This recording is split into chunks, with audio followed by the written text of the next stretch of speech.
kamera. Kami sudah sidang maraton dari pagi, memeriksa 4 mohon, 5 tadi pagi, dan kemudian dilanjutkan kita sidang tertutup, ya, memeriksa Pak Anwar Usman, yang kedua Pak Arif Hidayat, yang ketiga Ibu Eni malam ini terakhir. Nah, besok kita lanjutkan 3 hakim lagi, lusa 3 lagi, sambil kita selesaikan sidang terbuka untuk mendengar keterangan para pelapor, sidang tertutup untuk mendengar para hakim. Di terakhir kita konfrontir satu lagi panitera, karena banyak masalah dalam cara pengambilan keputusan dan prosedur persidangan dan registrasi yang berkenaan dengan cara bekerja dalam mengambil keputusan. Intinya banyak sekali masalah yang kami temukan, ya. Jadi dari 3 hakim ini saja muntahan masalahnya ternyata banyak sekali. Nah, jadi kami mengucapkan terima kasih pada masing-masing hakim, ya. Nanti meskipun semua hakim ini terlapor, tapi kan tingkat tuduhan pelanggarannya beda-beda. Nah, nanti biar kami memeriksanya, harapannya tidak lain supaya kepercayaan publik bisa kembali. Ya, putusan kami nanti diharapkan jadi solusi kalau bisa. Ya. Nah, banyak sekali masalahnya. Masalahnya kan sudah disidang tadi, nggak ikut. Apakah terkait dengan mekanisme dalam memutuskan putusan nomor Ya, pasal 90 atau ada Ya, masalah-masalah? tadi kan disidang kan ada satu masalah hubungan kekerabatan, ya, di mana hakim diharuskan mundur dari perkara itu tidak mundur. Itu kan banyak tadi, hampir semua pelapor itu mempersoalkan itu. Yang kedua soal berbicara, hakim berbicara di depan publik, ya, mengenai isu yang sedang ditangani atau mengenai hal-hal yang diduga berkaitan dengan substansi perkara. Nah, gitu loh, ya kan?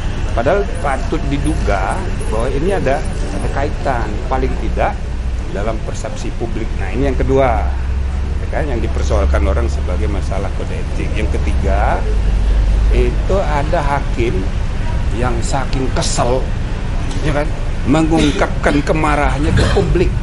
Lah, ini kan masalah internal hakim, kok diumbar keluar. Nah, ini masalah juga. Nah, lalu ada lagi hakim yang menulis dissenting opinion, tapi bukan substansi ide yang dituliskan, tapi ya ekspresi kemarahan.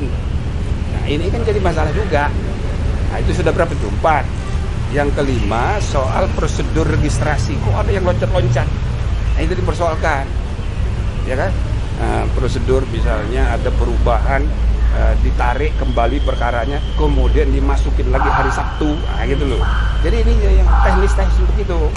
Tapi ini kan ada kaitan dengan motif etika, motif kepemimpinan, motif good governance.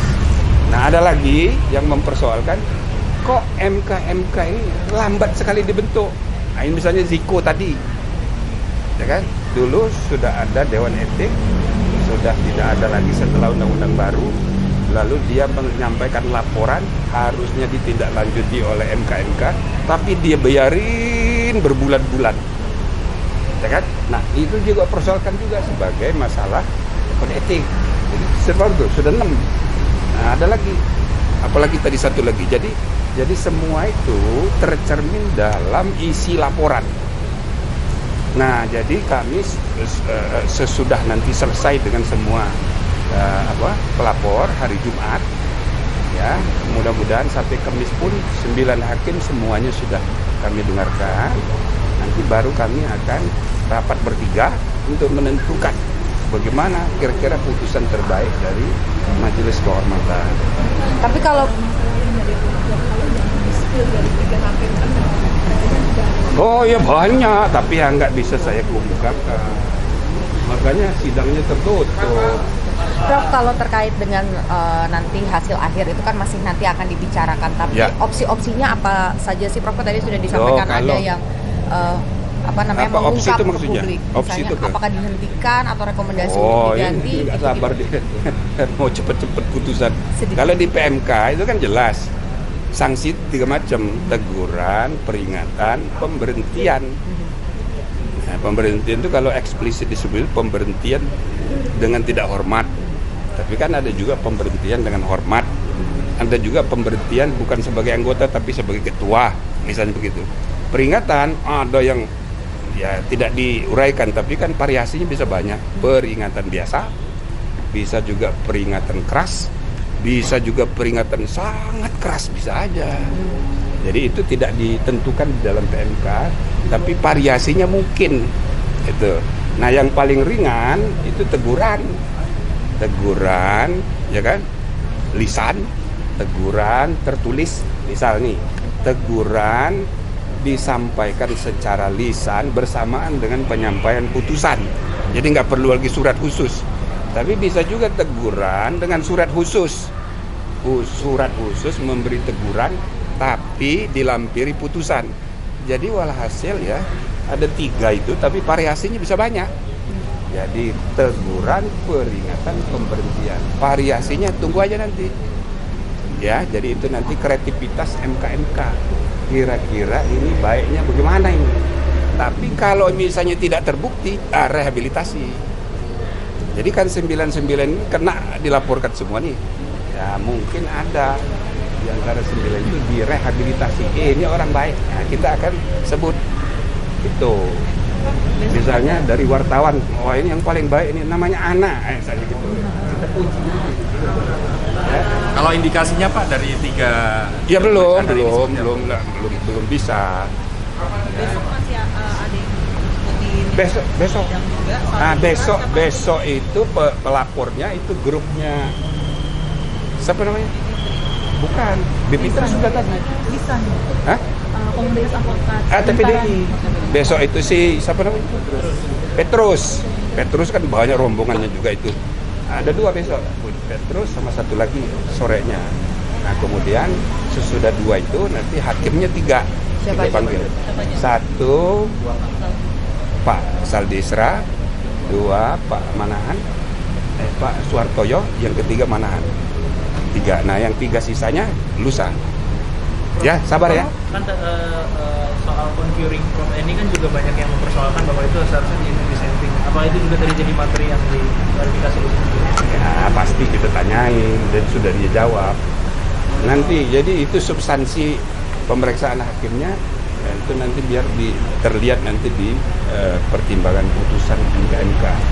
Yang jelas ya kan di samping kita ngecek bagaimana itu mengenai tuduhan pelanggaran kode etik. Ini hakim-hakim ini kita bebasin untuk curhat.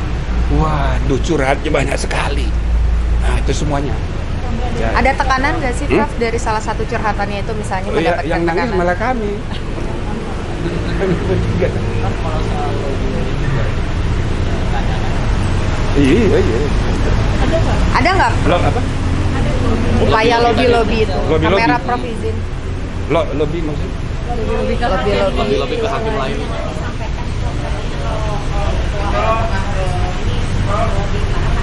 Ya pokoknya itu masuk wilayah yang masih dirahasiakan. Bukan materi, kalau enggak ya kan enggak tertutup dong. Enggak tertutup. Hah? Ya pokoknya semuanya yang namanya curhat semua. Ya kan kita Soal apa aja Prof sampai nangis gitu Prof? Tadi yang mau nangis itu kami bertiga. Tentang apa? Iya, Menyedihkan tentang nah tadi kira-kira yang jadi gitu paling ya. menyayat Jadi hati apa sih? kira-kira putusannya itu nanti tunggu aja, kan ini baru 2 hari 3 hari, sabarlah. Prof, apa jaminan dari MK bahwa putusan nantinya ini tidak ada? Nggak bisa, nggak mungkin saya menjamin. Karena Ini juga kan putusannya kan belum juga. Karena terlapor ini ada hubungan kekerabatan dengan presiden gitu. Itu Apa- salah satu isu. Kan ada 6 atau 7 isu. apa Banyak. jaminannya, Soal? Oke, tapi MKMK memastikan bahwa netral, independen dalam mengawal Itu yang laporan. sedang kita nilai. Ya kan kalau soal hubungan kekerabatan nggak perlu bukti, udah semua orang udah tahu. Loh itu nggak perlu pembuktian, ya kan? Ya, kelihatan dari fotokopi apa itu, foto perkawinan, sudah jelas. Berarti nanti Dan itu untuk pengetahuan umum begitu nggak perlu pembuktian. berarti putusan MK ini dapat dijamin akan berlaku independen dan adil. Nggak perlu, nggak ada jaminan. Orang kami belum rapat, kan nanti yang memutus bertiga. Ini kan you baru tanya saya nih. Jadi saya hanya menjelaskan prosesnya. Prosesnya ini masih panjang. Yang penting masyarakat mesti tahu bahwa kita sudah berusaha secepat mungkin menyelesaikan masalah ini untuk menjamin kepastian supaya persiapan pilpres, persiapan pemilu itu jangan lagi dihantui oleh ketidakpastian. Itu satu. Yang kedua, kita memastikan ini kita percepat tanggal 7, ya kan? Karena ada permintaan dari pemohon, dari pelapor, supaya sebelum tanggal 8 sudah diputus. Karena hanya tanggal 8 itulah hari terakhir mengenai kemungkinan perubahan pasangan. Tapi berarti bisa mempengaruhi Nanti dulu. Saya hanya menjelaskan jadwalnya. Jadi supaya orang jangan menduga, oh kami sengaja memperlambat, ya kan? Jadi putus tanggal 10, enggak, kita bikin percepat tanggal 7. Artinya ini bisa mempengaruhi putusan yang kemarin ya, Prof? Betul. Kalau putusan dari MK. Nah, yang kedua, banyak di antara pelapor itu berharap putusan MK itu diubah dengan putusan MK. Makanya tadi saya sudah bilang kepada Profesor Dani, Profesor yang Kals, ya kan? Ya, prinsipnya ini adalah lembaga penegak kode etik. Kita nggak menilai putusan MK. Tapi kalau Anda ini bisa meyakinkan kami bertiga dengan pendapat yang rasional, logis, masuk akal, dan bisa diterima, akal sehat, why not? Artinya bisa. Cuma harus dibuktikan. Nah, tadi kan sudah dibuktikan. Kami belum rapat. Ini kami bertiga itu saya nggak tahu berapa orang yang sudah yakin. Saya kok belum terlalu yakin gitu. Nah, jadi silakan nanti besok itu akan ada lagi ahli-ahli lain berusaha meyakinkan kami. Bisa aja kita berubah. Gitu loh. Karena negara sedang berkembang kayak kita ini memerlukan keputusan-keputusan yang progresif.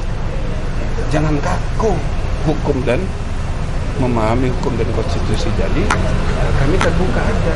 Cuma ya belum tahu nanti putusannya. Sekarang sih belum. Kalau berubah itu formulanya dari seperti apa? Apa itu? Tetap lanjut lewat MK dulu, nanti diuji lagi, apa gimana, Prof? Itu tanya pada pemohonnya aja, pelapornya aja. Mereka menuntut. Nah, argumennya apa? Kayak Denny, Profesor Denny itu minta supaya persis seperti Undang-Undang Kekuasaan Kehakiman pasal 17 ayat 6 dan 7. Di ayat 7 itu dibilang ayat 6 dibilang putusan tidak sah kalau ada pelanggaran. Nah, yang ayat 7-nya dibilang putusan yang sudah itu dibahas lagi, dimusyawarahkan lagi oleh majelis yang berbeda. Maksudnya majelis yang tidak melibatkan orang yang diberi sanksi etika. Berarti 8. Nah, kalau 8 bisa berubah putusan itu. Secara teoritis begitu. Tapi masalahnya di Undang-Undang Dasar kan sudah ditegaskan putusan MK bersifat final. Nah, itu bagaimana itu? Nah, bagaimana yakinkan kami bahwa Undang-Undang Dasar itu bisa kita langgar? Ya kan? Yang mengatur ini Undang-Undang Kekuasaan Kehakiman lebih rendah dari Undang-Undang Dasar. Nah, itu bagaimana menjelaskannya itu? Nah, jadi kalau ada yang bisa meyakinkan bahwa kita harus merujuk kepada Undang-Undang Kekuasaan Kehakiman meskipun beda dengan ketentuan pasal 24C ayat 1 Undang-Undang Dasar. Nah, bismillah. Nah gitu loh. Jadi sepanjang yang sudah dijelaskan hari ini, baik oleh Kals maupun oleh Profesor Denny dan juga tadi Ziko, ada satu lagi LBH Yusuf. Ya bagus-bagus pendapatnya, cuma kami belum rundingkan. Ya kan, misalnya saya yakin, yang dua lagi belum tentu yakin. Gitu loh. Jadi sabar. Ya, gitu ya. Ya Pak, terima kasih. Oh, oke ya. Terima kasih, Prof.